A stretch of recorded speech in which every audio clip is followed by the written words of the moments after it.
Anjing sembur gas air mata, guys.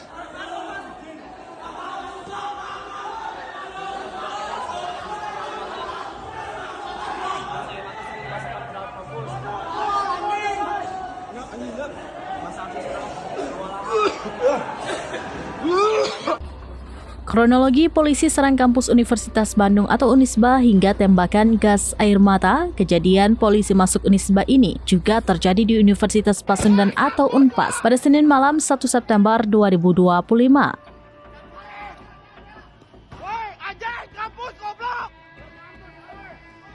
Semua bermula dari aksi unjuk rasa mahasiswa di depan gedung DPRD Jawa Barat yang berakhir ricuh.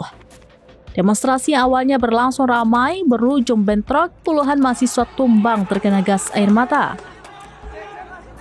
Anjing sembur gas air mata, guys.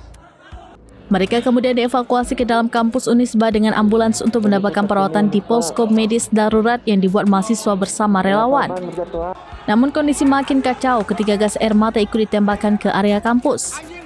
Beberapa mahasiswa, relawan medis, hingga satpam Unisba menjadi korban.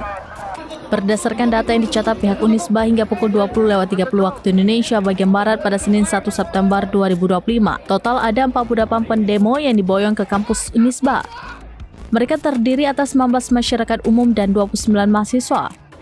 Jumlah tersebut diprediksi akan terus bertambah. Wakil Rektor 3 Unisba, Amrullah Hayatuddin mengatakan, berdasarkan hasil pemeriksaan tim medis, pendemo yang mengalami luka-luka tersebut mayoritas terkena benturan sehingga harus segera ditangani. Anggota tim medis Unisba, Doni, mengatakan kebanyakan korban yang masuk ke posko Unisba diantaranya sesak nafas akibat gas air mata, kemudian luka benturan akibat terjatuh.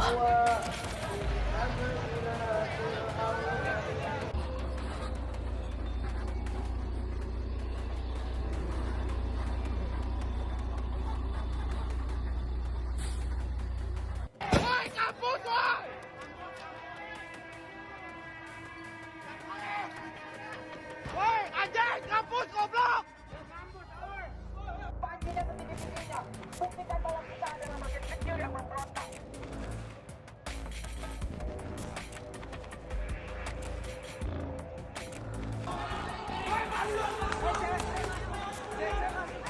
Anjing sembur gas air mata, guys. Kondisi terkini Unisba. Banyak korban berjatuhan. Download Tribun X sekarang. Menghadirkan lokal menjadi Indonesia.